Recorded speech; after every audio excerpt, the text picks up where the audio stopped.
Bonjour à tous et merci de vous être joints à cette rencontre de l'IREF dont le thème est comment rester en contact avec son réseau pendant cette période de confinement. On aura en fin de période de confinement, donc on va avoir des retours d'expériences intéressantes et comment préparer cette reprise. Alors je me présente, je suis René-Louis Ada, président de la société Upperlink. Nous sommes Cloud Solution Provider Microsoft et nous travaillons donc sur la transformation digitale des entreprises avec une expertise pour tout ce qui est commerce organisé, donc franchise, coopérative, affiliation. Alors, cette rencontre a été faite et proposée par Michel Kahn, président de l'IRF et auteur du livre Franchise et partenariat, dont la dernière édition est sortie il y a peu de temps. Accompagné donc de Valérie Ségretin et Philippe Sens, qui sont respectivement présidents des commissions Relations, Satisfaction Client et Transformation Digitale de l'IREF. François Choute, responsable du pôle franchise BNP, sera aussi parmi nous pour répondre aux éventuelles questions sur les sujets bancaires et d'accompagnement. Et plusieurs d'entre vous ont accepté de partager leurs expériences pendant cette situation un peu étrange, très spéciale et nouvelle pour tous. Notamment donc Sébastien Chapalin, président de Classcroute. Je vais me permettre de partager donc un slide maintenant de manière à ce qu'on puisse avoir les noms qui s'affichent.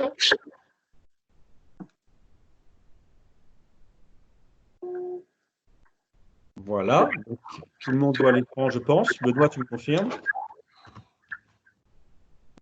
Oui, c'est bon, c'est bon. Voilà. Donc, parmi les présents, on a Sébastien Chapalin, donc président de Classcroute, Thierry Bongiovanni, directeur retail et affilié de Caporal, Georges Abou, président des cuisines Aviva. Donc la démarche de ce jour et notre souhait donc de ce mode de rencontre de l'IREF, c'est d'avoir un échange très décontracté, sans autre formalisme que quelques règles en fait pour nous permettre de tous profiter au mieux donc de cet échange. Donc les quelques règles sont les suivantes. Pensez à garder vos micros coupés par défaut. Ça évite des bruits parasites. Pour intervenir, vous avez deux solutions. Vous pouvez poser votre question dans la zone conversation que vous avez sur votre écran Teams. Vous pouvez, s'il n'y a qu'une seule personne qui est en ligne, ouvrir votre micro, vous vous présentez au préalable, et puis vous prenez la parole. L'idée, c'est d'être synthétique à chaque intervention. On a 1h15 ensemble, c'est court, mais l'idée, ce n'était pas de prendre trop de temps et qu'on puisse avoir tous ensemble une parole. Donc cette rencontre est enregistrée et elle sera publiée sur le site de l'IREF. S'il y a des éléments que vous souhaitez voir coupés, n'hésitez pas à nous en faire part. Enfin, a priori, il n'y a pas de sujet particulier. Alors, je reviens sur la visio.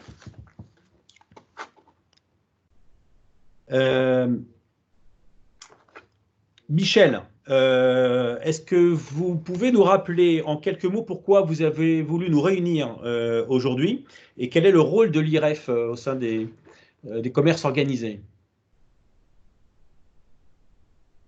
Michel, il faut que tu mettes le micro. Ah, oui, Michel, réactive ton micro. Attends. Réactive ton micro.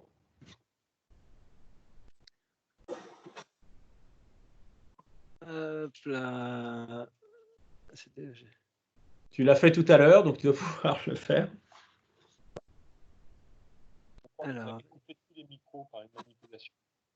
Oui, ça a été coupé exprès. C'est pas gentil, je sais. Ça va? Ouais, très bien. Bon, il s'est éteint tout seul. Voilà. Merci René-Louis, en tout cas, d'avoir accepté d'animer ce plateau vidéo, cette première e-rencontre de l'IREF, qui a toujours réuni les réseaux lorsqu'il fallait mener des réflexions et échanger. En fait, c'est dans l'ADN de l'IREF, c'est la fertilisation croisée. Donc, chaque réseau s'est comporté comporter d'une façon différente selon son secteur d'activité. Et nous avons pensé qu'il était intéressant de croiser les expériences de chacun pour se nourrir mutuellement, non seulement par nos secteurs d'activité, mais aussi par les différentes formes de commerce organisé indépendant ou de commerce associé, puisque l'IREF regroupe en fait toutes les formes de commerce organisé indépendant ou de commerce associé. Et c'est ce qui est très intéressant, très enrichissant, car les managements ne sont pas les mêmes, les philosophies non plus. Et très fondamentalement, on a pensé que croiser ces expériences avec déjà 3 réseaux notoires, Caporal, Aviva et Classcroute, qui ont accepté de nous rejoindre, et je les en remercie beaucoup. Et voilà, donc je reprendrai la parole un peu plus tard pour laisser nos intervenants intervenir. Très bien, merci Michel. Alors Sébastien Chapalin de Classcroute, comment avez-vous géré ce confinement avec votre réseau? Vous me disiez lors de notre dernier échange en fait que très rapidement dans votre activité, vous avez senti un ralentissement de votre activité avant le confinement même et que vous avez du coup très rapidement mis en place une organisation très structurée. Oui, déjà, bonsoir à tous. En effet, nous, Classcroute, c'est 140 restaurants à travers la France. On est spécialisé dans la livraison de repas, plateaux repas, cocktails dans les entreprises. Et on a aussi donc, des restaurants qui accueillent du public. Et de par nature, nous, on a beaucoup de clients qui nous commandent des choses à l'avance pour des formations, des comités de direction.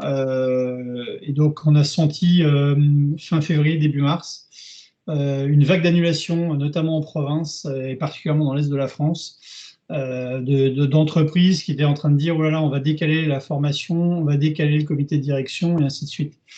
Et donc, on a senti le coup venir.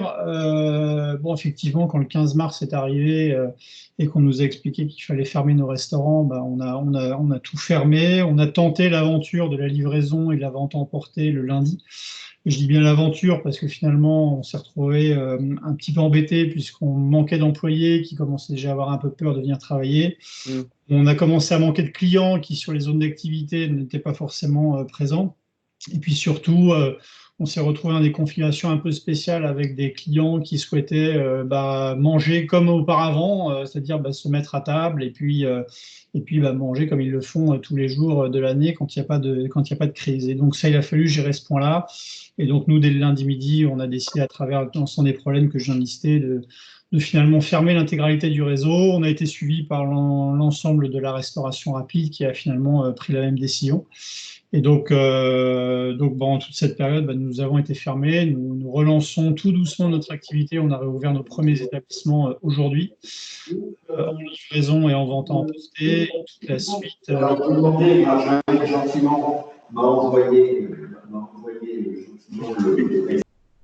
Voilà. Et donc nous, on va poursuivre notre réouverture entre le 4 mai et le 11 mai. Donc on se donne un petit peu de temps pour se préparer, pour ouvrir sereinement. Très bien. Alors, ce que j'ai trouvé intéressant, c'est que vous aviez une approche qui était très structurée. Vous avez créé des ateliers visio par thème. Oui. Alors on a effectivement, les 2 premières semaines ont été consacrées à la fermeture du réseau, ce qui n'est pas simple parce que finalement fermer 140 restaurants du jour au lendemain, finalement on n'a pas l'habitude de fermer sur des périodes aussi longues, donc il a fallu trouver des solutions pour le personnel, trouver des solutions pour les matières premières, donc tout ça, ça a été organisé. Parallèlement à ça, il a fallu surtout rassurer l'ensemble de notre réseau de franchisés qui se posaient des questions existentielles sur la nature des aides, sur les prêts qu'ils allaient pouvoir obtenir et autres. Donc on a mis en place très rapidement un comité de crise au sein de notre réseau avec le comité de direction. Associé à ça, on a mis en place avec notre comité d'enseigne, donc les représentants des franchisés, des réunions 2 fois par semaine. Et on a appris aussi à travailler avec des outils de visio tels qu'on l'utilise ce soir, où on a réuni donc l'ensemble de nos franchisés, donc 90 personnes, toutes les semaines pendant la période depuis le 15 mars. L'idée étant d'entretenir un maximum le lien avec le réseau et de se montrer très agile sur la communication. Et parallèlement à ça, comme on ne voulait pas que nos franchisés s'ennuient pendant cette période-là, on S'ennuie ou a, déprime, voire. voilà, peut-être déprimé, on a créé en fait 10 ateliers à thème qui avaient pour objectif de préparer le moyen et le long terme. Puisque le court terme, on ne savait pas trop comment ça allait s'organiser. Et donc, le moyen et le long terme, bah, les ateliers portaient sur des sujets un peu stratégiques pour l'enseigne. Et l'idée, c'était de faire travailler l'ensemble de notre réseau. Finalement, dans les réseaux de franchise, on voit souvent un peu toujours les mêmes. Et là, en l'occurrence, on s'est retrouvé avec des franchisés qui n'avaient pas l'habitude de participer à ce genre d'atelier, qui étaient présents de manière très assidue. Et donc, chaque membre du comité de direction avait 1 ou 2 ateliers directement en charge. Et donc, c'était animé à hauteur de 2 fois par semaine. Et je dois avouer qu'avec le recul, ça a très bien fonctionné. Ça a canalisé les énergies de nos franchisés qui, du coup, avaient du boulot. Et puis, ça nous a permis aussi de resserrer vraiment les liens, à la fois entre les franchisés, donc des gens qui n'ont pas l'habitude de bosser ensemble, et puis avec le franchiseur, où nous, on a appris à les découvrir d'une manière un peu différente. Donc, c'était plutôt très intéressant pour nous. Et quand vous disiez qu'il y a des franchisés avec lesquels vous aviez peu de relations ou qui participaient peu finalement aux événements communs, c'était de leur fait ou c'était vous qui les sollicitiez peu?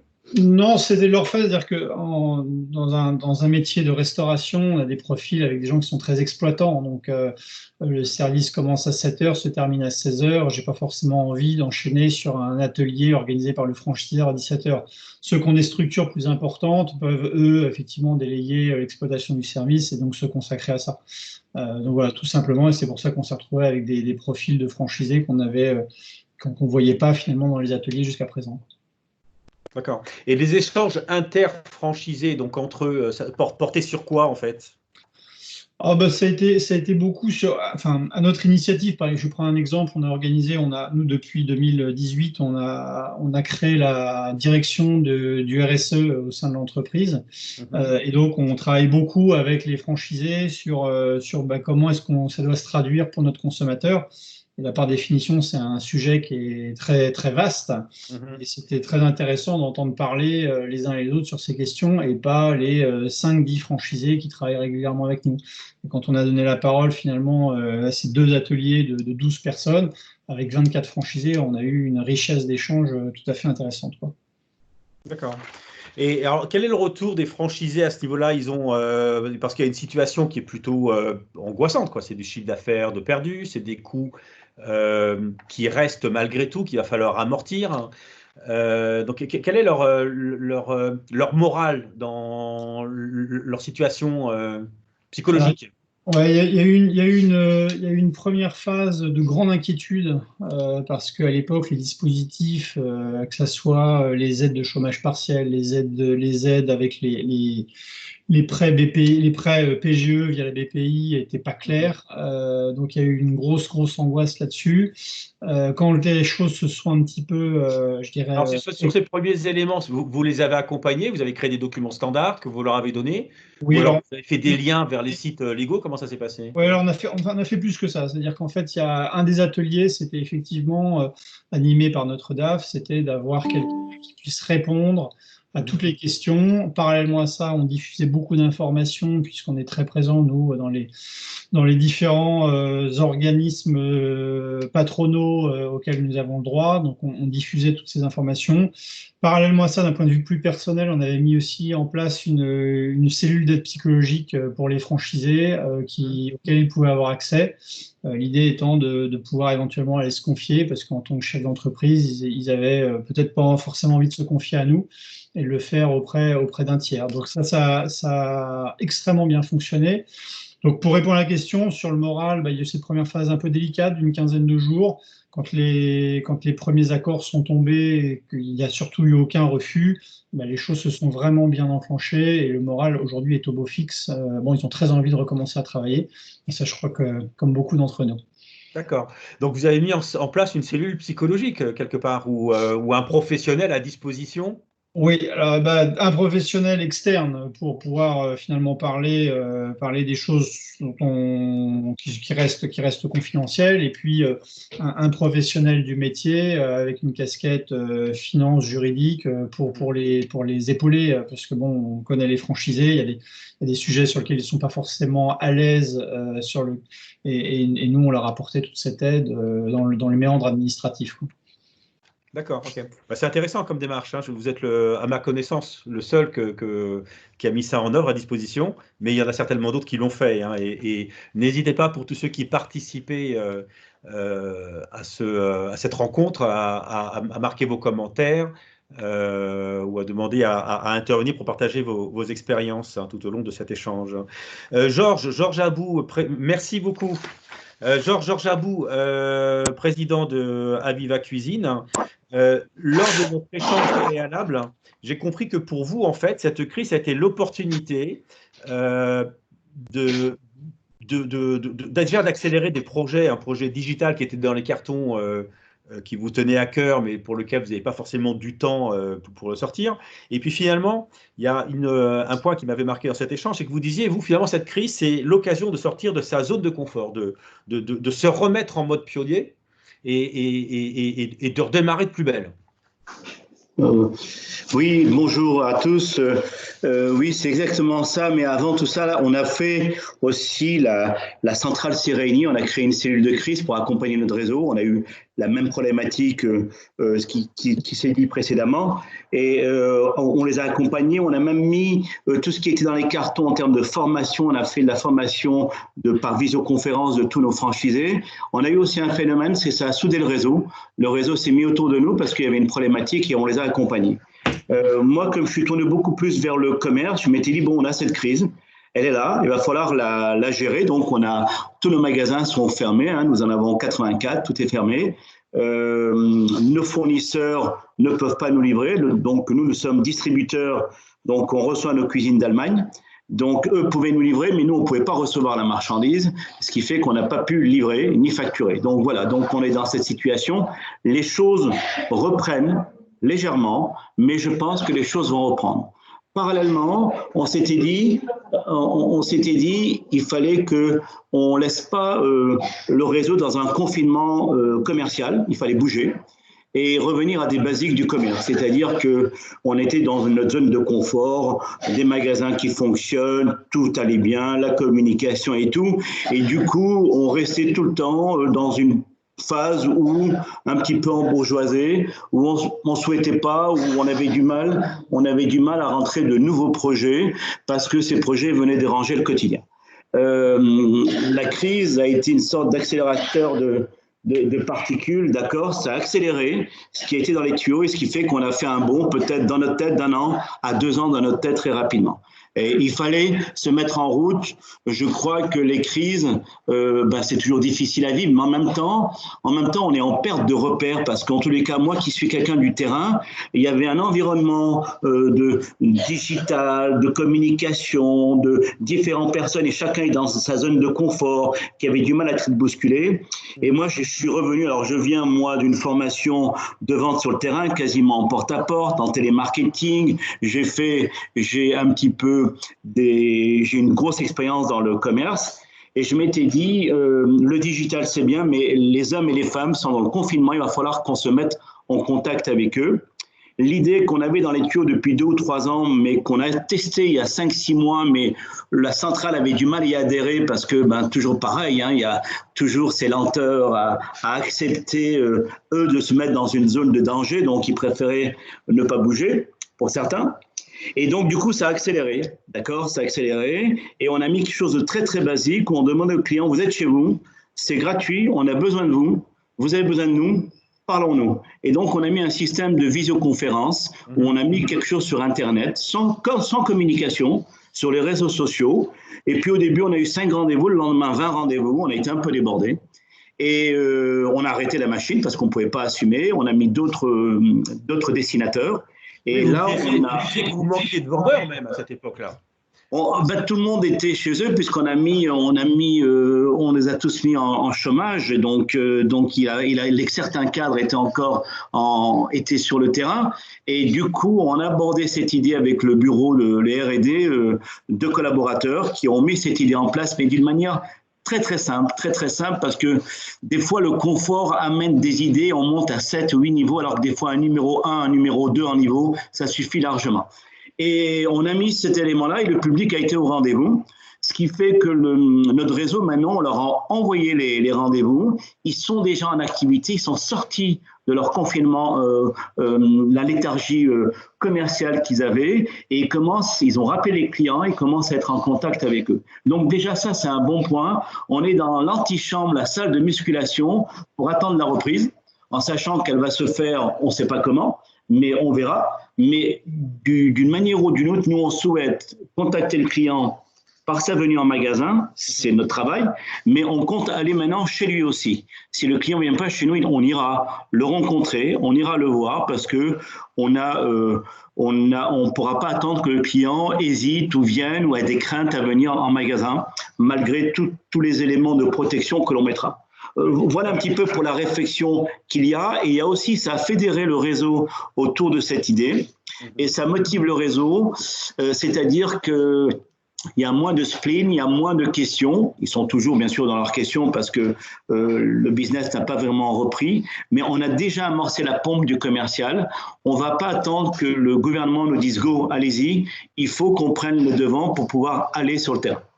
Voilà la démarche que j'ai pu avoir avec mon groupe, mon réseau. Bien sûr, toute la centrale est venue nous rejoindre et l'idée maintenant est portée par tout le monde et je suis très satisfait. Alors, je ne sais pas ce que ça va donner.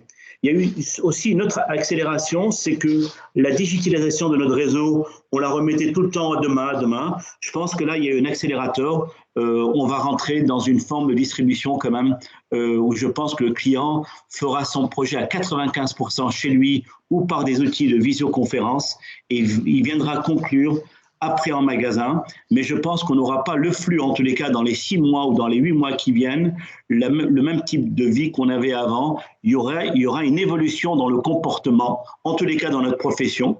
Il y aura une évolution dans le comportement de vente et dans le comportement d'achat du consommateur.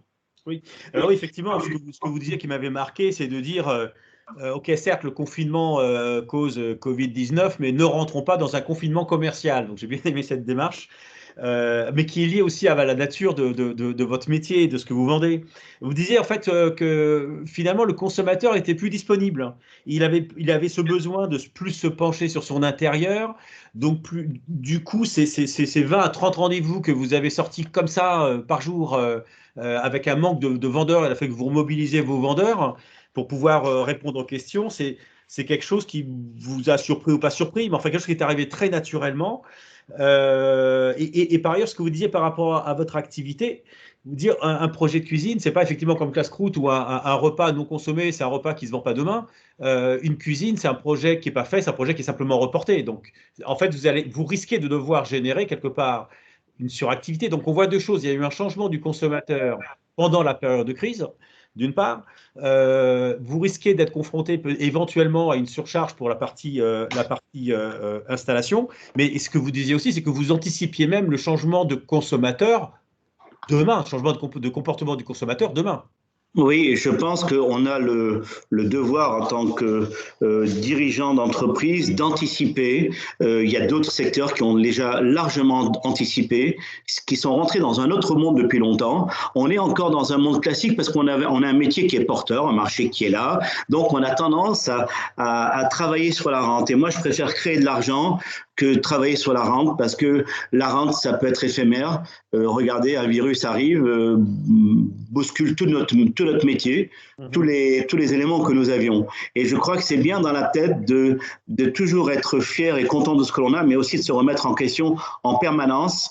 Et je crois que on avait un environnement où on était très très heureux, mais on râlait tout le temps. Et là, on est rentré dans une zone qui est beaucoup plus black. Et là, il y a plus d'espoir qui vient. En tous les cas, pour moi, c'est pas que j'aime bien ce type de situation, mais je suis plus porté par des situations dangereuses comme ça que par des situations de confort.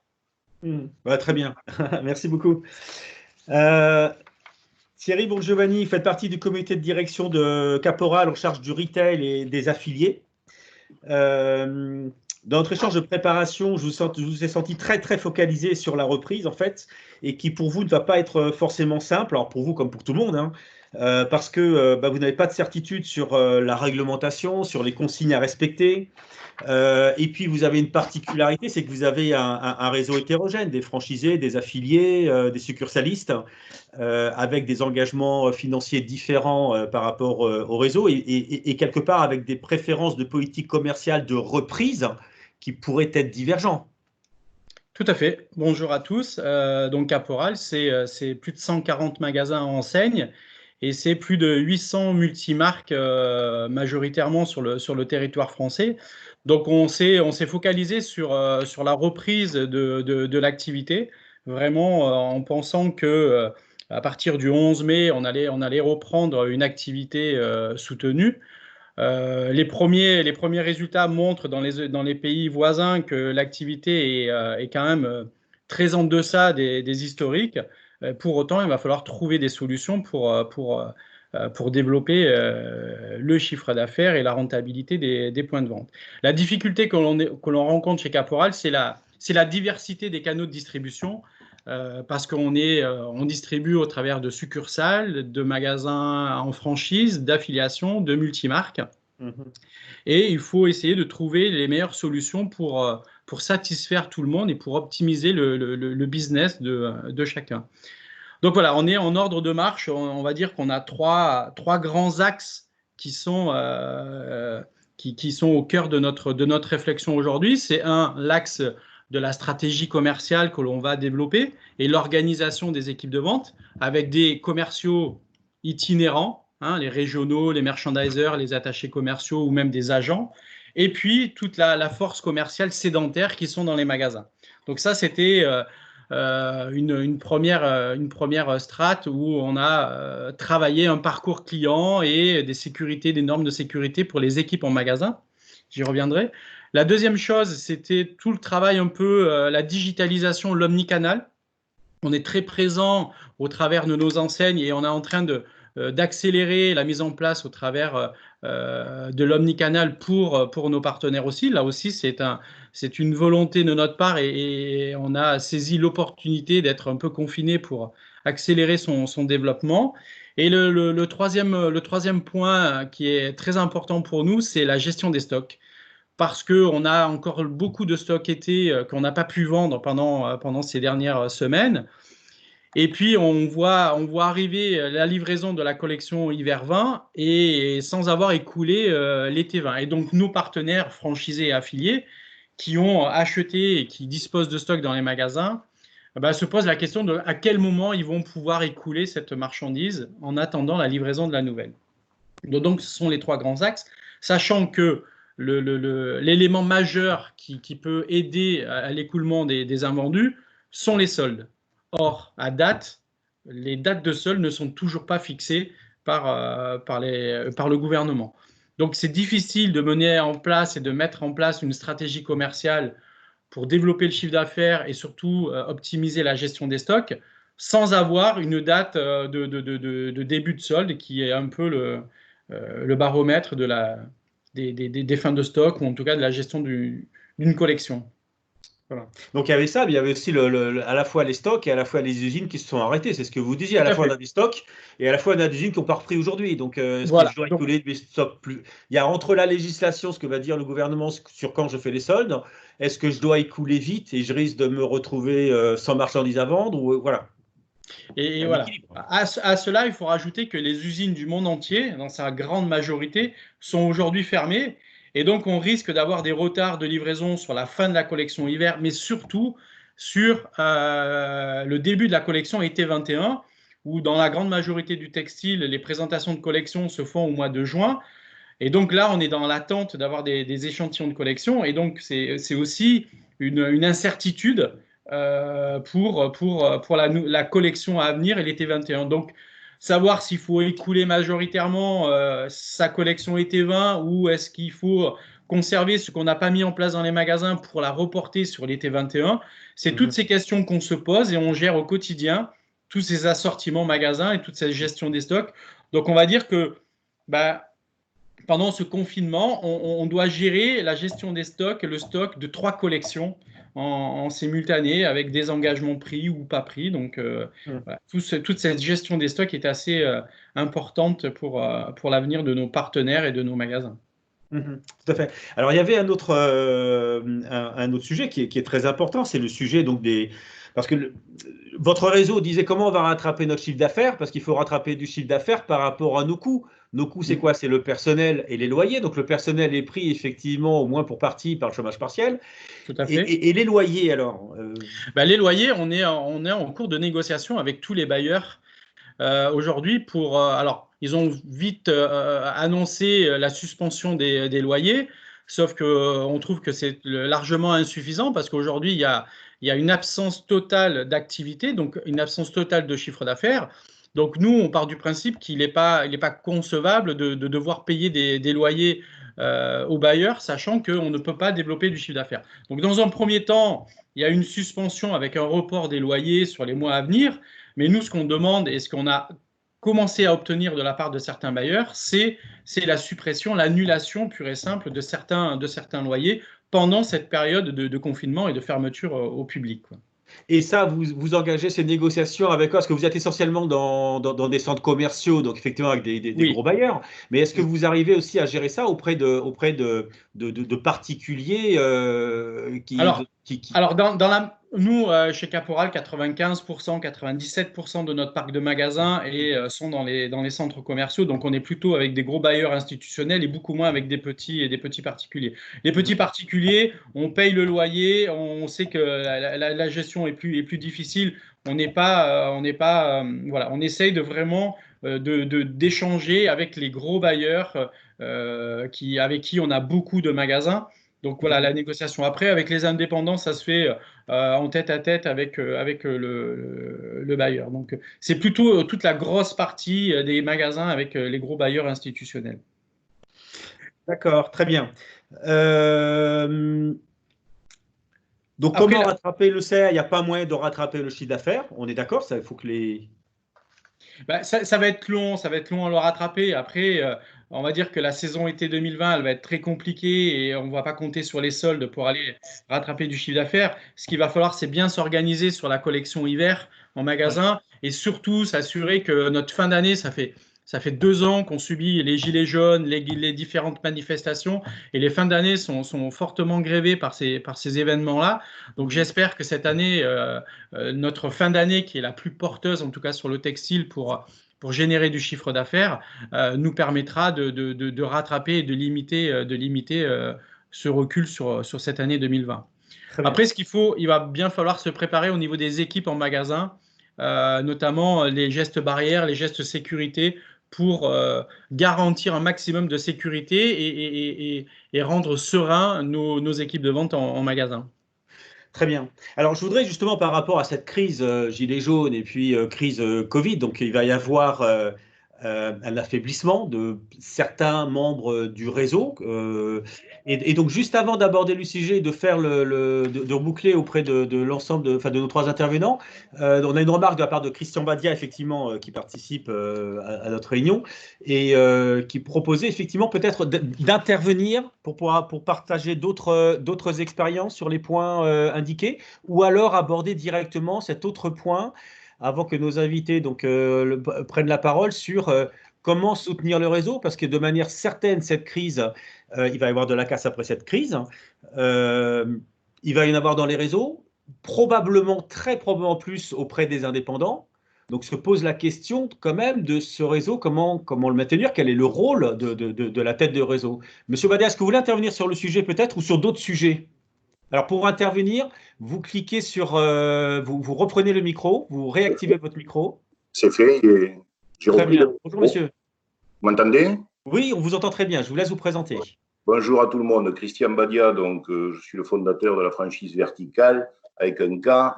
Je suis fabricant de revêtements de façade haut de gamme à base de résine et on intervient seulement en rénovation et exclusivement, donc à partir du moment où les maisons ont 20 ans, et exclusivement, comme je viens de le dire, sur la maison individuelle. Alors, face à cette crise, donc moi en tant que fabricant, je ne suis pas industriel, j'utilise des industriels qui travaillent donc pour me fabriquer différents produits que je recentralise ici dans un entrepôt et que je redistribue donc ensuite à mes franchisés qui, je le précise, n'étaient pas du tout dans ce secteur d'activité avant d'intégrer le réseau vertical. Ce sont d'anciens salariés qui souhaitaient se mettre à leur compte et que j'ai formés pour les transformer en spécialistes en rénovation de façade à maison individuelle et chefs d'entreprise, puisqu'ils étaient, comme je l'ai dit, salariés. Donc, au niveau de l'éclatement de la pandémie, la question unique que je me suis posée, c'est comment vais-je faire pour sauver mes franchisés, sachant qu'il y a deux parties d'activité qui sont très distinctes chez Vertical. La partie commerciale, comme les intervenants l'ont évoqué tout à l'heure, c'est-à-dire on répond à des demandes de devis qui sont entrantes. Et ensuite, il y a la partie production. Et au niveau de la production, ils ont leurs équipes ou de sous-traitants ou de salariés qui vont exécuter les travaux. Donc, il fallait pouvoir continuer à aller faire les devis, pouvoir continuer à aller faire les travaux pour pouvoir continuer à produire de la facturation et de la trésorerie pour l'entreprise. À partir de ce moment-là, on a décidé de mettre en place un protocole Covid-19 aussi bien pour l'activité commerciale que pour l'activité production, pour rassurer les clients en leur expliquant qu'ils pouvaient rester chez eux et que les équipes d'applicateurs seraient de l'autre côté du mur et donc aucun risque au niveau santé. On s'est rendu compte de quoi? À partir du moment où on a communiqué, comme le disait M. Abou, sur les réseaux sociaux, nos franchisés, alors qu'il y a eu une chute catastrophique du nombre de devis en instantané dans la première semaine, dès l'instant où on a réagi, les demandes de devis sont progressivement remontées. Et aujourd'hui, on se rend compte que dans le réseau vertical, où j'ai seulement une trentaine de franchisés, c'est une enseigne un peu confidentielle, donc nous avons aujourd'hui un tiers du réseau, c'est-à-dire je parle de ceux qui s'occupent extrêmement bien de l'animation de leur site, malgré qu'on ait des équipes autour, un webmaster, une rédactrice, une community manager, une start-up qui nous fait de la notation et du référencement comme elle fait travaux. On s'est rendu compte que les demandes de devis remontent. Et ça, c'est essentiel, parce que tous mes franchisés qui ont un planning devant eux qui se situe entre 3 et 6 mois d'activité, il y a 0 clients qui ont refusé à ce qu'on aille faire les travaux chez eux. Bien au contraire. Or, aujourd'hui, on se rend compte de quoi au niveau des stats? C'est que compte tenu que les gens passent de plus en plus de temps sur Internet, il y a le contre-pied de cette espèce de situation de détente qui est assez confus parce que c'est mélangé avec une situation qui est quand même tendue. Et donc, l'activité, elle, au niveau de la production, ce qui génère la facturation des entreprises, tout est en progression. Alors, par contre, ce qu'on a fait, et c'est très sincère dans le réseau vertical parce qu'on n'a pas attendu après le Covid-19 pour avoir une démarche citoyenne. Nous avons déjà créé une association qui s'appelle Une façade sur la vie pour les 10 ans de la marque. On a tout simplement sur l'idée d'un franchisé qui a été ensuite, bien entendu, redistribué par mes soins au niveau du réseau. Il a dit, voilà, moi, pendant la période qui va de mi-mars à mi-juin, le chiffre d'affaires que je vais facturer, je vais, en plus de passer 2 minutes entre 20h et 20h02 à applaudir le personnel soignant, je vais donner aux hôpitaux du CHU de Toulouse. Très bien. J'ai relayé ça donc auprès du réseau et aujourd'hui, il y a pratiquement la moitié du réseau qui va effectuer la même démarche, chacun dans sa région, puisque j'attribue des secteurs en exclusivité, si ce n'est que la démarche va être effectuée auprès de l'association, parce qu'on compte quand même par les temps qui courent, auprès de l'association qui est en charge de ce genre de choses, auprès des CHU, des hôpitaux, des cliniques et de tout ce personnel soignant, ce qui va permettre à mes franchisés d'avoir une réduction d'impôts, d'avoir donné, puisque ça se situe aux alentours de 3 000 € la vitesse de croisière par rapport à leur projection, qui va grosso modo coûter 60% de moins à chacun. Très bien. Donc en fait, ce que je retiens de votre intervention, c'est qu'effectivement, donc il y a un tout ça a renforcé un engagement citoyen de vous et de votre réseau. Et l'autre aspect particulier qui est intéressant dans votre activité, c'est que vous, votre activité a continué. Vous avez pu la continuer. Et ce qui fait qu'il ne va pas y avoir cette situation de crise, de difficulté que peuvent rencontrer d'autres franchisés. Du coup, je m'adresse maintenant, si vous permettez, à Sébastien, Chapalin, donc de Classcroute.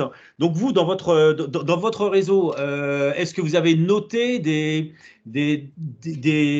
franchisés qui risquent de s'affaiblir? Est-ce que vous avez engagé des moyens, ou est-ce que vous êtes encore dans cette réflexion de comment soutenir peut-être les plus faibles? Ça, c'est la première question. Deuxième question, il y avait un affaiblissement des gens du réseau, mais est-ce que du coup, vous continuez votre développement? Comment ça se passe? Quel est l'impact de cette crise?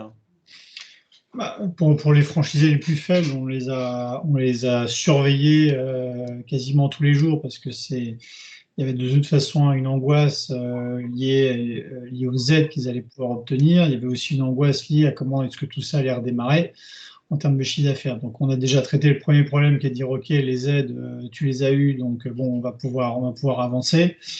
On a fait beaucoup de psychologie, c'est-à-dire qu'on a laissé les téléphones ouverts, on a créé des groupes WhatsApp pour que chacun puisse échanger sur les bonnes pratiques. On a demandé aux plus costauds de donner les astuces en termes administratifs pour pouvoir dire voilà comment tu peux obtenir tes aides plus rapidement et ainsi de suite, ainsi de suite. Donc ça a été plutôt bien. Après, sur la seconde partie, qui est de dire comment est-ce qu'on va les aider à la reprise, je dirais que pour ceux qui venaient par exemple d'ouvrir en fin d'année dernière, on s'est porté garant sur un certain nombre vis-à-vis d'un certain nombre de fournisseurs. On disait OK, s'ils rencontrent des problèmes de trésorerie, le franchiseur, nous, on sera là et on leur donnera un coup de main. Voilà. Alors, la difficulté dans ce genre de cas, c'est de savoir où est-ce qu'on place la barre, puisque forcément, il y en a qui viennent nous expliquer qu'ils ont une situation très particulière et qu'il faut les aider. Nous, on a eu une approche par la date d'ouverture et par le risque financier qui a été pris par le franchisé. D'accord, très bien, merci beaucoup.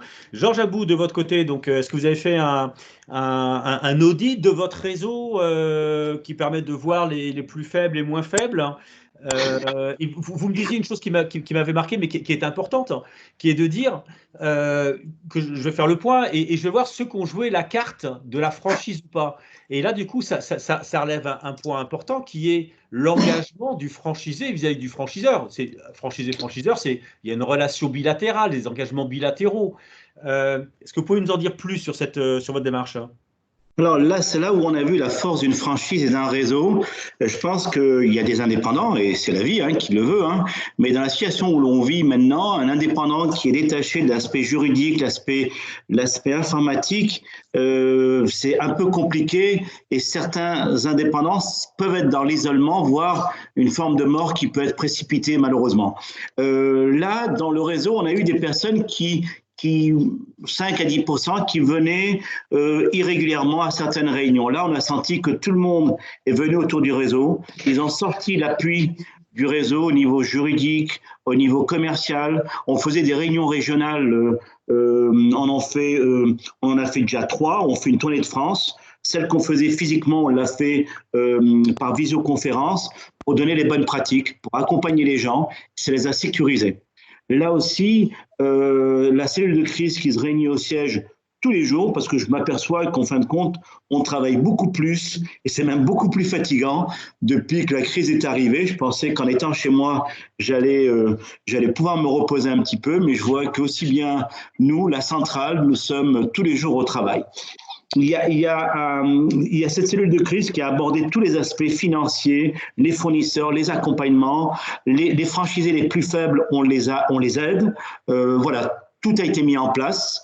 Et maintenant, vous disiez comme Sébastien tout à l'heure que vous aussi, en fait, pour tous vos nouveaux venus, vous allez apporter un soutien tout particulier parce que la première année n'est pas rentable et là, il est indispensable de les laisser seuls, quoi. Alors, c'est exactement… J'imagine l'indépendant qui a démarré seul, c'est catastrophique. Les nouveaux-nés, ceux qui ont 6 mois, 7 mois, 8 mois, c'est beaucoup plus compliqué. Les anciens, on les accompagne, mais ils ont déjà une pratique, le réseau est là, il y a une entraide, mais au niveau des nouveaux, la franchise, la centrale est autour d'eux pour pouvoir vraiment les aider. Puis on en a besoin. On ne peut pas se permettre de développer un réseau et d'abandonner un franchisé. C'est tellement compliqué de trouver un candidat, de le former, de trouver le local, d'installer un magasin. Non. Pour nous, c'est très important. On a aussi eu un petit décalage, c'est qu'on avait beaucoup de magasins en cours d'ouverture, on les a décalés d'autant parce qu'on a du mal à ouvrir, à faire les travaux, à installer les cuisines et à installer nos magasins. Donc voilà ce qu'on essaye d'amener au niveau du réseau. Je pense aussi ce qui doit être amené, c'est au niveau de notre profession. Je ne sais pas dans la profession de mes collègues qui sont à cette réunion, c'est de trouver, moi j'ai appelé mes concurrents pour dire ce serait bien qu'on parle de notre métier, qu'on communique quand demain la reprise sera là sur notre métier, pour amener les consommateurs. Et ce qui est dingue, c'est qu'il faudrait que même demain, voir pour des produits, des choses qui sont immergées, qui ne sont pas visibles, m'entendre avec certains de mes concurrents pour pouvoir développer peut-être certains outils. La partie visible, chacun chez soi. La partie invisible, on est chacun à développer des choses très très importantes. Alors peut-être que dans ma corporation, dans mon métier, on peut le faire. Dans d'autres métiers, c'est peut-être un peu plus compliqué. Mais je pense aussi qu'on doit, nous, on a 85 magasins, on a une petite taille, on doit se rapprocher, on doit se consolider, on doit avancer parce que je pense qu'il va y avoir, comme je l'ai dit précédemment, un accélérateur au niveau de notre métier par rapport à la… Message lancé, merci, message lancé à Michel Kahn. D'accord, on va faire des rencontres par domaine métier.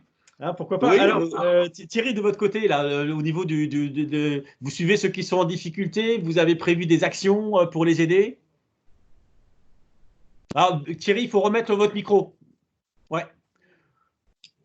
Alors, faut savoir maintenant sur les lèvres. Voilà. Allez-y. Voilà. Maintenant qu'on en sait un peu plus sur la reprise de l'activité avec les annonces, notamment les annonces de cet après-midi, on est ça y est, en ordre de marche pour reprendre l'activité, contacter nos partenaires pour connaître un peu la situation et leur vision des choses sur la reprise. Comme je vous l'ai dit tout à l'heure, nous, on attendait vraiment avec impatience cette date de réouverture des magasins et surtout la date de la reprise de l'activité pour mettre en place les stratégies et après échanger avec chacun de nos partenaires. Nous avons une quarantaine de partenaires aujourd'hui, donc échanger avec la quarantaine de partenaires sur la mise en place de la stratégie commerciale tout en mettant tous les gestes barrières parce qu'il y a beaucoup de contacts, c'est beaucoup de ventes assistées, donc on a beaucoup de contacts avec les consommateurs.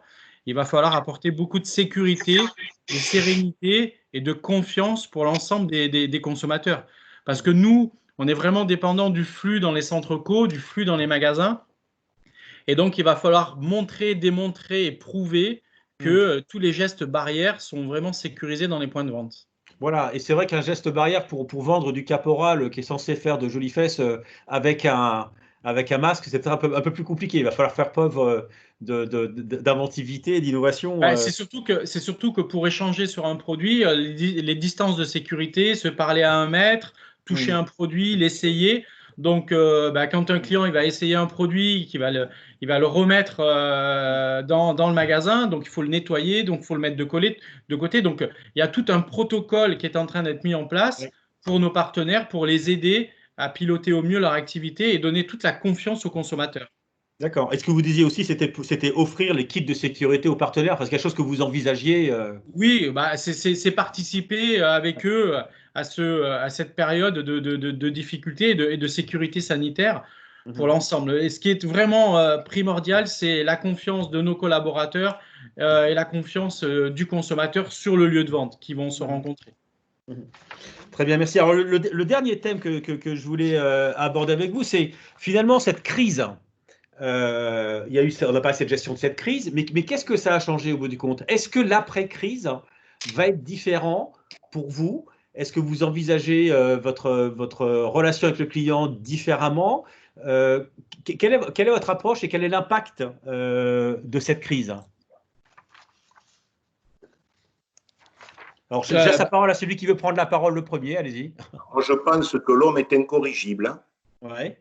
Et qu'il y aura bien entendu un impact, mais que les économies de marché vont vite reprendre le dessus, la concurrence va vite reprendre le dessus, et que dans quelques années, c'est-à-dire dans très peu de temps, d'ici 2-3 ans, je pense que les gens auront oublié. Dans tous les cas, certains en auront profité pour changer leur mode de vie, c'est très bien, mais j'espère que ça durera, mais je n'y crois pas. Alors, il y a le mode de vie, je suis d'accord avec vous. Et après, l'action, c'est sur le business. Qu'est-ce que vous voyez le business différemment? Sébastien, de Classe Croûte. Moi, je pense que, pour synthétiser ce qui vient d'être dit, je pense que si ça va quand même changer les choses sur le mode de vie, je prends l'exemple du travail. Moi, je sers des clients en entreprise. Je vais faire beaucoup plus de livraison parce que je pense que les gens vont aller de moins en moins dans les restaurants inter-entreprises, c'est des grands ensembles. Et compte tenu de la crise sanitaire, on est forcément un peu craintif. Alors on peut se dire que c'est temporaire, peut-être, mais je pense aussi que les gens vont prendre l'habitude de se faire livrer au bureau. Parallèlement à ça, il va y avoir le télétravail qui va s'organiser. Donc beaucoup de gens vont avoir pris l'habitude de travailler à la maison et avec maintenant les merveilleux outils que on a appris à le faire et finalement ça se goupille plutôt pas trop mal. Donc, je pense que ça c'est vraiment deux paradigmes importants. Et puis dans l'autre partie, sur la partie restauration, je pense que toute dimension RSE va prendre une importance phénoménale. C'était déjà le cas avant. On nous avait demandé de mettre en place des poubelles 5 flux, on avait demandé en place de mettre des couverts inox, de mettre en place de retirer les emballages. Tout ça était effectivement très très bien, mais on l'a déjà vu s'accélérer en fin d'année dernière. Je crois que là, le consommateur nous a déjà posé des questions sur notre site internet. Est-ce que vous avez mis en place ça? Est-ce que vous avez mis en place tel ou tel point? Donc il ne va pas falloir que nous, on se loupe sur cette question-là. C'est absolument évident. Et quand je parle de nous, ce n'est pas Classroute, c'est la restauration au sens large. Ouais. Très bien. Merci. Georges, de votre côté, par rapport à votre activité, moi, ce que j'avais noté, c'était que vous en aviez profité pour reconsidérer même un petit peu votre modèle de business, puisqu'il y avait, vous posiez la question même de changer les tailles des magasins, et de faire vous avez un site web en fait de commerce électronique qui est autonome. Voilà, mais l'idée c'était de faire plus participer, de mieux articuler ces éléments-là entre le magasin et l'aspect digitalisation. Oui, alors bon, c'est vrai que la situation que l'on vit maintenant va permettre aux gens, bon, ils sont dans leur appartement, ils ont dû voir les qualités et les défauts de leur appartement, puisqu'ils y sont vraiment souvent. Je pense que ils vont aller à l'essentiel. Je pense qu'on avait beaucoup, des fois, à un moment donné, superflu. Comme les vacances, les gens vont être obligés de rester en France. Hein. Je pense qu'ils vont se recentrer sur les choses importantes. L'habitat à l'intérieur est très important, donc là aussi, ça va nous toucher. Et je pense aussi peut-être revoir un business model sur des tailles de magasins. Je pense qu'en Allemagne, il y a des très, très grands magasins de 20 000 m² ou 15 000 m². C'est plus à l'ordre du jour. C'est des magasins qui ne sont plus visités, qui vont avoir des problèmes. Et nous qui avons des magasins entre 400 à 1000 m², je pense que demain, des magasins de proximité, des magasins bien équipés en outils digitaux vont permettre de pouvoir amener les clients. Donc, on va plus être à la course de la taille, parce que ça va être compliqué de faire venir les clients en magasin, sauf si on crée au niveau des magasins des événements qui amènent un certain confort aux consommateurs pour avoir un moment de plaisir et de loisir. Mais je pense qu'on est sorti Alors, tout à l'heure, M. Badia l'a dit, il y a une mémoire courte peut-être des gens, mais je pense que ce que l'on vit maintenant va quand même durer. Pour moi, hein, on n'est pas dans les problèmes des subprimes en 2008, on est dans un autre monde. Ça va quand même durer pour moi, pour qu'on revienne à un rythme normal, 12 à 15 mois ou à 16 mois, d'accord? Donc je pense qu'on a déjà perdu l'année 2020, l'année 2021, on va voir comment elle va se passer, mais bon, on a 3-4 mois de chiffre d'affaires qui vont se perdre. En plus, chez nous, on a une inertie entre la commande et la livraison. Parce que ce qui est commandé à un moment donné est livré 8 semaines ou 2 mois après. Donc, on va avoir de plus en plus de commandes qui vont commencer à basculer sur l'autre exercice, d'accord? Mais globalement, oui. Oui, et donc, ce que j'avais noté, c'est qu'effectivement, donc cette crise vous a permis de dire, de reconsidérer en fait votre réseau, de dire peut-être des magasins de taille plus petite avec une mise en scène un peu plus théâtrale des produits et moins de produits présentés, mais à la fois donner à tout votre réseau l'accès à toute votre collection en fait, et avec les rendez-vous. Et du rendez-vous, c'est des choses que vous ne faisiez pas avant, des rendez-vous à domicile. pas parce que dans les années 2000, on était parti sur des choses concentrées sur le prix, sur le produit. Là, on va revenir avec un contact, un travail plus profond avec le client. Et puis, en plus, on était à la course à la taille en termes de taille de magasin. Les frais généraux sont trop lourds, on s'en aperçoit maintenant. Et j'imagine que certains magasins de grandes marques qui sont dans des avenues ou dans des loyers de 20 000 ou 30 000 euros par mois ne pourront pas tenir parce que c'est trop compliqué. Pour moi, je pense, peut-être que je me trompe, mais cette escalade au niveau du prix où on n'arrêtait pas de monter, c'était plus possible. C'était la course au prix, c'est pas possible. On va rentrer plus sur un travail avec un chiffre d'affaires, une marge de meilleure qualité, un travail de service. Et là, je crois que tout à l'heure, je crois qu'au niveau de Casse-Croûte, eux, ils sont là-dedans. C'est cette notion d'accompagnement au niveau du client qu'il va falloir que l'on a mis en place, mais qu'il va falloir que l'on continue. Donc voilà, je pense que c'est ce que j'aimerais, là où mon groupe va s'orienter, mais je crois que on est tous raccords dans la boîte pour pouvoir revoir notre business model, en tous les cas au niveau des tailles et des frais généraux. Très bien, merci. Thierry, vous, ce que vous disiez au niveau de Caporal, c'est que du coup, vous aviez un projet un peu dans les cartons qui s'appelle Order and Store, si je ne me trompe pas, pour… Oui, voilà, c'est ça. Et en fait, la digitalisation, c'est le travail. On appelle ça aujourd'hui le commerce unifié, tout ce qui est omnicanal, et c'est de réduire la distance entre la commande sur la toile, sur le site internet et le magasin physique. Et la possibilité aujourd'hui que nous avons, c'est de permettre à un point de vente physique, magasin, de pouvoir commander l'ensemble de la collection et l'ensemble de l'assortiment Caporal disponible. Même si physiquement le produit n'est pas sur le lieu de vente, on peut quand même le vendre. Je peux avoir un magasin à Nice et puis vendre le blouson bleu de Brest et le livrer directement chez le client à Strasbourg, sans avoir physiquement le produit dans le magasin. Alors, soit une déclinaison couleur, soit un manque de taille, une rupture, mais en tout cas, permettre au magasin physique d'utiliser les supports digitaux pour développer le chiffre d'affaires et éviter d'avoir la moindre frustration de louper une vente parce que la taille n'est plus disponible ou parce que la couleur n'est pas présente. Typiquement, des petites surfaces qui n'ont pas d'enfants ou de collection junior pourront vendre du junior, même s'ils n'en disposent pas dans le magasin. Donc, et vous me disiez en fait que votre réseau avait un peu peur effectivement d'avoir pris des habitudes sur le net, sur le réseau, et enfin sur Internet, parce que vos ventes sur Internet sont restées équivalentes à ce que vous aviez l'année dernière, et donc du coup vous avez décidé de les impliquer, de les intéresser aux ventes sur Internet, c'est-à-dire que les magasins vont s'identifier et identifier leurs clients. Voilà, l'idée c'est de s'affranchir des barrières, de s'affranchir de ces réseaux et de mutualiser le business et de travailler en collaboration et d'utiliser les meilleurs supports. Parce que moi, je pense qu'aujourd'hui, on vit une crise sans précédent et je pense qu'il en restera. On dit quand il y a crise et opportunité, je pense qu'il y aura des opportunités de développement de business. Et forcément, chacun aujourd'hui, on le constate, réfléchit un peu sur son business. Ça lui permet de prendre du recul et peut-être de réorienter sa stratégie et de prendre de nouvelles décisions et puis de foncer dans un créneau qui peut-être, si on n'avait pas connu la crise, aurait été reporté dans 1 an, dans 18 mois. Alors que là, on se dit c'est le moment d'y aller, quoi. Très bien. Valérie de l'IREF, présidente de la commission client satisfaction, qu'est-ce que vous pouvez nous dire? Vous pouvez nous dire un mot donc, sur l'évolution de la relation client, satisfaction des clients en cette période de crise, hein.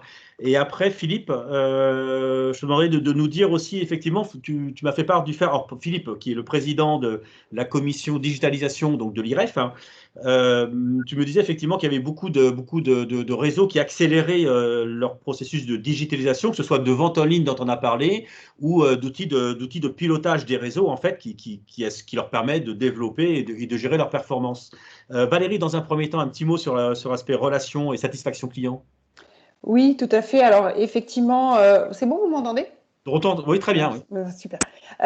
Sur la relation et la satisfaction client, on voit aussi une accélération sur la digitalisation et on l'a entendu au travers des témoignages qu'on a eus, à savoir que ça a accéléré les choses et dans les premiers témoignages, on entendait aussi beaucoup l'utilisation des réseaux sociaux. Donc on voit qu'effectivement, il y a eu une nouvelle donne par rapport à la façon dont on va vouloir interagir avec sa marque. On a eu besoin d'avoir un lien. Alors ce lien, il a pu être purement fonctionnel, hein, pour avoir des informations pratiques des commerces qui étaient ouverts, qui n'étaient pas ouverts. Pour ceux qui étaient ouverts, comment ça allait se dérouler. De la réassurance, et ça je pense que on l'a entendu aussi dans les témoignages, un besoin de rassurer sur comment ça va se passer avec la réouverture et de réinventer en fait ce parcours et l'expérience qu'on va vivre demain dans les magasins. Et puis, on l'a vu et on l'a entendu aussi, on voit le ton de la relation client a changé. Il y a une certaine bienveillance. On a vu dans les restitutions aussi, on en parlait tout à l'heure, il y a les applaudissements tous les soirs, mais il y a aussi des hashtags avec des merci. Et nous, on travaille beaucoup sur tout ce qui est avis client.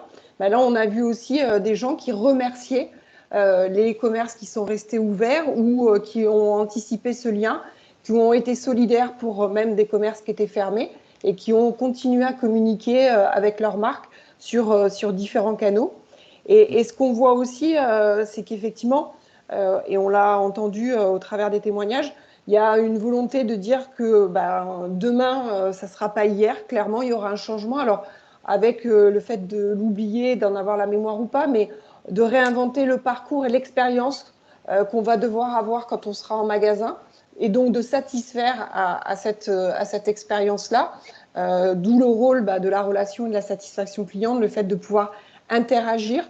Il y a une demande effectivement de proximité qui est beaucoup plus proche. Et le dernier point, c'est qu'effectivement, on le voit aussi, il y a eu toute la communication en B2C à faire au niveau de ses clients, mais il y a eu aussi un rôle énorme auprès des équipes, vous l'avez dit, hein, pour que ça soit sur des succursales en interne ou le soutien d'un réseau, parce qu'effectivement, pour ceux qui travaillaient pas, il y a eu tous les questionnements de ce que ça allait faire, mais aussi pour ceux qui travaillaient, une nouvelle fois, d'avoir ce retour par rapport à la satisfaction, à la présence, donc avec voilà, la ce que vous symétrie dites, c'est des attentions. qu'effectivement, il va y avoir un changement de comportement du consommateur. La relation a changé avec le consommateur. Elle a déjà changé, tout à fait. Et du coup, il va falloir travailler sur le sujet pour rebondir et avancer. Alors, Philippe, de votre côté, président donc, de la commission digitalisation, donc on a parlé de la digitalisation côté relation avec le consommateur, le client. Est-ce que vous pouvez dire deux mots sur la digitalisation des processus de pilotage et l'intérêt que portent les réseaux, les têtes de réseau sur le sujet?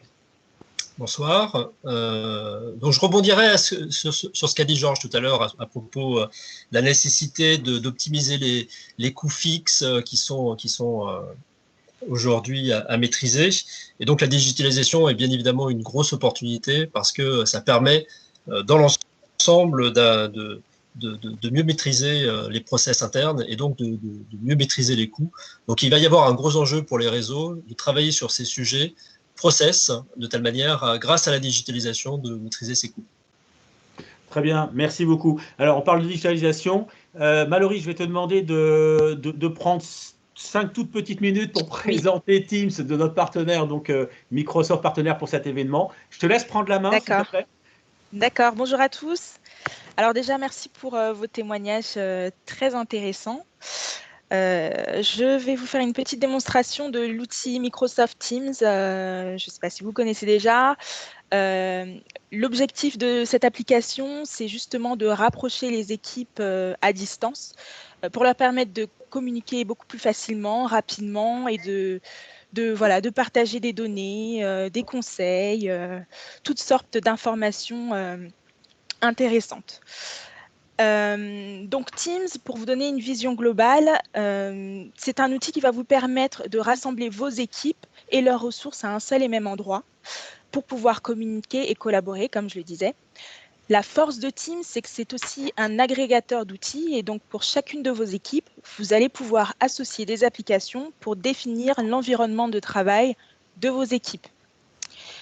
Alors, si je vais sur la plateforme, juste à gauche, vous avez un menu qui vous permet de naviguer dans la plateforme.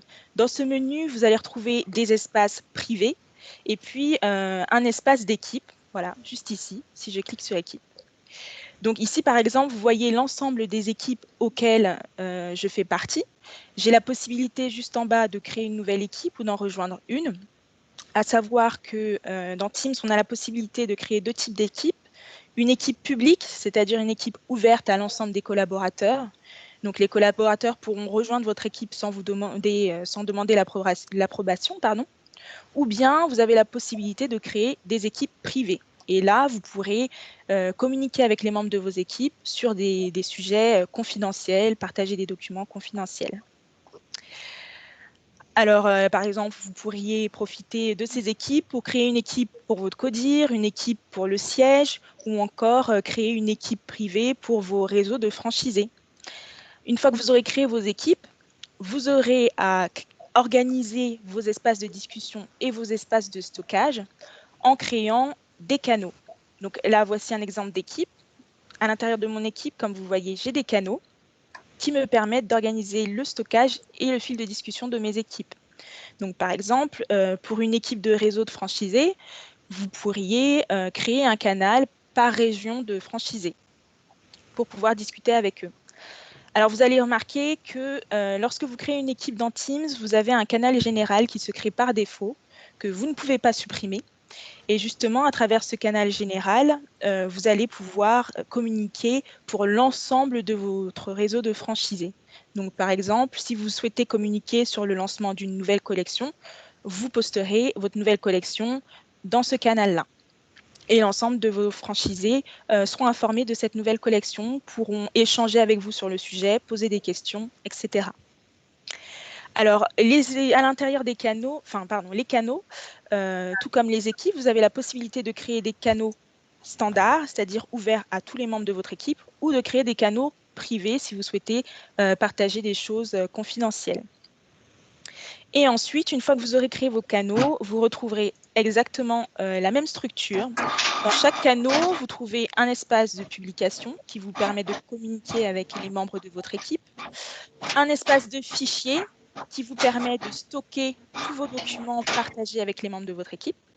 Alors là, soyez rassurés, vous avez la possibilité de gérer l'accès à vos documents à tout moment, décider si vos documents sont uniquement consultables par les membres de votre équipe ou décider qu'ils soient modifiables par vos membres. Et vous avez aussi, grâce à l'AIP, vous serez certain que vos documents seront sécurisés. Par exemple, si un collaborateur quitte votre société et qu'il essaye d'utiliser un de vos documents, voilà, votre document sera crypté et vous serez sûr que cette personne-là ne pourra pas ouvrir votre document. Je permets de rebondir là-dessus. Un des sujets qui est important, c'est que vous devez mettre à disposition de votre réseau toutes les procédures de travail, tous les éléments de votre collection. En fait, quelque part, toute l'intelligence de la tête de pont.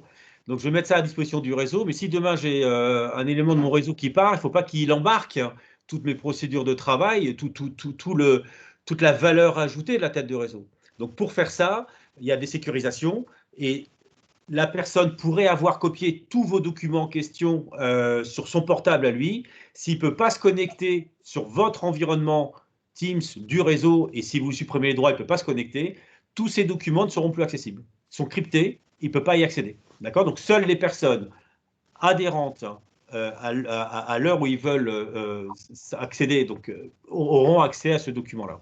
Donc, c'est très important. Pour les têtes de réseau, c'est savoir comment je communique mes informations, je partage le savoir-faire sans risquer de me faire piller. C'est un vrai sujet, en tous les cas, qu'on rencontre très régulièrement dans votre domaine. Voilà. Comme je disais au début, Teams est un agrégateur d'outils. Donc, cet espace fichier-là, justement, il s'agit de l'application SharePoint. C'est un espace de stockage SharePoint où vous stockerez justement vos documents partagés. Mais en plus de cet espace SharePoint, en cliquant sur le petit plus en haut, vous aurez la possibilité d'ajouter tout type d'applications à vos équipes. Donc là, ce sont les applications auxquelles j'ai accès. Je peux, si je souhaite organiser les tâches des membres de mon équipe, ajouter un planeur ou un Trello, ou si je souhaite faire des sondages régulièrement, rajouter un Poly. Si je veux faire de l'analyse de données, je pourrais rajouter, épingler en haut Power BI. Donc voilà, de cette manière, vous pourrez personnaliser vos équipes. Au-delà de la partie équipe, vous avez donc toujours dans le menu un espace de notification. Vous retrouverez également un espace de conversation privée qui va vous permettre d'échanger avec vos collaborateurs en privé. Vous pouvez également faire des conversations de groupe, démarrer un appel en visio ou audio avec votre collaborateur et échanger des documents dans cet espace. Un point intéressant également dans cet espace-là, c'est que vous avez la possibilité d'accéder à un organigramme interactif, donc qui est rattaché à votre annuaire. Et grâce à cet organigramme, vous avez la possibilité de vous renseigner sur vos collaborateurs, de voir qui travaille avec eux et de naviguer dans l'organigramme à tout moment. Voilà, donc on va s'arrêter là sur la présentation. C'était juste que vous ayez un overview de ça. Ça nous dit qu'il est très complet. Aujourd'hui, c'est l'outil le plus utilisé et le plus complet. Il y en a d'autres, d'accord, mais c'est l'outil qui est effectivement très intéressant. Alors, chose intéressante, c'est que Microsoft en ce moment propose une offre de gratuité sur 6 mois sur l'ensemble de leur offre Office 365 qui contient la messagerie, Teams et tout un tas d'autres outils collaboratifs qu'on ne va pas développer ici. Alors, je vais reprendre la main. Merci Mallory. Je vous en prie. Pour aller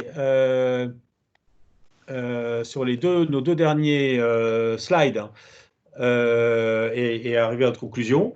Donc, merci à nos intervenants et merci à chacun de votre participation. Donc, on a pu aborder, enfin, si jamais il y a un point qui est important, c'est on a pu aborder l'importance des réseaux en situation de crise. Hein. Donc, l'importance des réseaux, bon, quand tout va bien, ben, on est content d'être dans un réseau et on se dit que peut-être indépendant, on peut être aussi bon ou pas. Et quand on est sur de situation de crise, là, on va voir une différence. Et peut-être finalement que pour les réseaux, les têtes de pont que vous pilotez, c'est peut-être une opportunité de développement. C'est une vraie question. Donc la question, c'est savoir comment se développer et à partir de maintenant et profiter finalement de cette situation qu'on rencontre tous. Bon, gratuité de l'offre Teams Office 365 sur 6 mois, on vient d'en parler. C'est un vrai sujet. Microsoft ne fait pas de gratuité généralement. Microsoft, contrairement aux autres éditeurs, ne gagne pas de l'argent sur l'exploitation des données, mais vraiment sur l'utilisation de leurs outils et n'exploite jamais vos données. Donc c'est un sujet qui est actuellement en cours. Je ne sais pas combien de temps ça va durer. Je voudrais redonner la main à Michel maintenant. Et Michel, je voudrais que tu nous parles des trophées de l'IREF 2020. Alors, le micro est enclenché? Oui, on t'entend. Vas-y, c'est bon. On m'entend. Bon, merci René-Louis.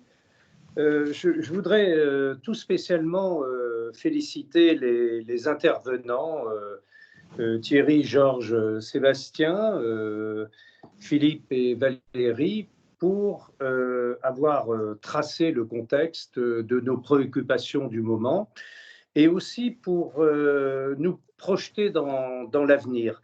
Cet avenir au niveau de l'IREF, nous l'avons appréhendé depuis un bout de temps. Nous essayons de conduire toujours avec un temps d'avance, et cela depuis 1981, les grandes préoccupations de l'évolution des réseaux. Ce qui se passe aujourd'hui nous oblige effectivement à méditer sur les évolutions possibles, et on voit bien que diriger un réseau est un accélérateur d'expérience de par la participation des partenaires et des franchisés. Et pour les franchisés, actuellement, c'est un accélérateur sécuritaire, car on voit bien que tout en étant une toute petite entreprise, le franchisé bénéficie d'une organisation comme s'il était lui-même une grande organisation et pour certains une multinationale, pour avoir des services qui l'accompagnent tous les jours. On voit bien ce qui est en train de se dessiner. Je retiens deux choses, c'est l'omnicanalité et la proximité qui incontestablement vont se développer. On cherche à aller au plus proche de ce consommateur, on le verra, qui va changer et qui a déjà commencé à changer ses comportements et ses attentes. On est déjà dans ce phygital. Et si Amazon a ressenti le besoin de créer des magasins physiques, on voit bien que tous les magasins physiques se sont mis à croiser d'une part les ventes en ligne avec le rapprochement du consommateur par la proximité et, dixit Auchan, la micro-proximité maintenant. En fait, je pense que, et je suis vraiment satisfait de ce qui a été dit parce que c'est de la pertinence totale, c'est je pense qu'on va aller s'inscrire dans une nouvelle compétitivité. Alors, la compétitivité, c'est complexe. On peut agir sur 3 murs porteurs. On peut agir sur le prix, sur la qualité. Le prix, on peut faire moins cher que moins cher, mais à un moment donné, ça s'arrête, même si on fait des économies d'échelle. Et la qualité, on peut faire mieux que mieux que mieux que mieux, mais ça s'arrête aussi. Alors, ce nouveau rapport entre les deux, qui est non plus le rapport du rapport qualité-prix, c'est plutôt la notion de qualité perçue sur le prix réel, il va s'orienter vers cette compétitivité qui va davantage agir sur le 3e pilier qui est la créativité. Et c'est ce que nous sommes en train de faire avec les réseaux qui sont proches de l'IREF. Et je dois dire qu'on avance très bien et qu'il y a cette fertilisation croisée dont je vous parlais qui profite à tout le monde. Cette créativité va permettre à chaque branche d'ailleurs et à chaque réseau qui a son propre concept aussi de se repositionner et en quelque sorte de se réinventer. Voilà un peu ce que je voulais vous dire. Très bien. Alors, est-ce que tu peux nous dire un mot sur le prix maintenant, parce que c'est quand même un prix que tu remets tous les ans. Donc, quel va être ton critère cette année de choix de la meilleure franchise? Oui, alors on peut l'annoncer, on n'a pas pris la parole là-dessus parce que les réseaux ont l'habitude de recevoir les dossiers de candidature au concours meilleur franchisé et partenaire de France. Cette année, c'est le 33e concours. Donc, on a pensé avec le conseil d'administration et tous les membres que je salue qui sont présents aujourd'hui, eh bien, nous avons décidé de changer les critères qui seront présentés au jury qui est présidé par le président de CCI France. Ces critères, il n'y aura pas de bilan, on ne vous demandera pas de bilan cette année, ce sera très simple sur le fond. On vous demandera simplement de nous raconter une belle histoire. Parce qu'il y a énormément de très belles histoires. Je viens d'en entendre ici au cours de ce plateau vidéo, mais on en entend d'autres pratiquement de tous les réseaux, que ce soit des histoires solidaires ou des histoires de soutien, des histoires où les consommateurs ont participé aussi de façon solidaire vis-à-vis des têtes de réseau, des franchisés qui eux-mêmes, dans certains secteurs qui utilisent, par exemple, je pense à l'immobilier, qui utilisent des agents commerciaux, vous avez des franchisés de l'enseigne qui ont participé pour maintenir les revenus aux agents commerciaux. Comme il n'y a plus d'affaires, tout s'est arrêté. Alors c'est très intéressant. Donc effectivement, ça va porter plus à la performance, ça va porter sur la belle histoire, c'est l'accompagnement, le rôle du réseau. Et on peut le voir au travers des intervenants, c'est qu'aujourd'hui, les têtes de pont, et je peux le voir aussi auprès des autres réseaux avec lesquels j'ai pu échanger, mais aujourd'hui, les têtes de réseau ont joué leur job, quoi. Il y a dans leur engagement, dans leur support. Et donc, c'est là-dessus que portera le trophée alors 2020. Oui, et ils pourront l'utiliser exactement de la même manière parce qu'il y aura une valorisation qui sera faite, en tout cas sur l'ensemble des réseaux sociaux. Peut-être sur une chaîne de télévision, nous sommes en train de finaliser un accord, mais en tout cas, les réseaux pourront utiliser leur performance, leur diplôme, leur trophée, et ils pourront l'utiliser aussi bien en interne qu'en externe, vis-à-vis des tiers, vis-à-vis des fournisseurs, vis-à-vis des candidats à la franchise. Ce sera exactement la même chose que pour les 32 premiers concours. Merci beaucoup, Michel. Alors, dernier point, c'est que si vous avez des questions sur les franchisés réseau, vous avez la 7e édition de franchise et partenariat, développer ou intégrer des réseaux d'entreprise, donc qui est sorti, donc écrit par Michel Kahn. N'hésitez pas à le consulter. Et notre prochaine rencontre que nous organisons, ça sera le mercredi 6 mai, donc organisé par l'IREF, de 17h30 à 18h45. Et la problématique, c'est les nouvelles attentes et comportements des consommateurs. Donc, on a abordé le sujet. L'idée, c'est d'aller plus dans le détail, de se projeter, et ça sera avec la participation essentielle de Philippe Moati, donc qui est professeur à l'université de Paris Diderot et qui travaille sur ces sujets depuis maintenant des années et qui est une référence sur le sujet. Et donc la question, c'est comment les réseaux devront-ils s'adapter aux évolutions ou l'opportunité des réseaux pour pouvoir mieux répondre à ces nouvelles attentes et comportements des consommateurs. Je tiens à remercier tous les participants. Je ne sais pas s'il y a des questions que les participants souhaitent poser maintenant, s'il y avait des questions qui étaient posées auxquelles je n'ai pas répondu, mais a priori non, il n'y a pas dans les échanges. Sinon, j'en profite pour remercier tout le monde, Sébastien, Thierry, Georges, Valérie, Philippe et Michel, bien sûr, de votre participation et de votre co-animation donc, à cet événement. S'il n'y a pas d'autres souhaits d'intervenir. Moi, je voudrais juste indiquer que je compatis avec mes confrères franchiseurs, tête de réseau, quels qu'ils soient, parce que c'est vrai que chez Vertical, mes franchisés, c'est 0 salarié, 0 mètre carré, pas de point de vente, pas de stock, pas d'entrepôt. Et c'est vrai que ce concept que j'ai mis en place il y a une vingtaine d'années, aujourd'hui, mes franchisés qui avaient l'habitude m'ont dit c'est incroyable, on a des relations autour de nous qui sont à leur compte, qui ont du personnel, qui s'arrachent tous les cheveux, et nous, on est vraiment tranquille parce qu'on n'a que nous-mêmes. Ce sont les seuls employés de l'entreprise, puisqu'on a un concept qui est basé sur du partenariat au niveau de la main-d'œuvre.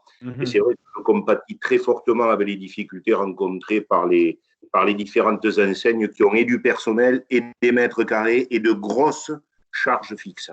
Très bien. Ben, écoutez, votre expérience a été très intéressante, Monsieur Babam. Merci de votre intervention, de votre participation. Michel, le dernier mot pour dire au revoir? Oui, alors merci à tous les présents. Nous avons été une cinquantaine, c'est-à-dire plus de la moitié des gens qui ont été invités.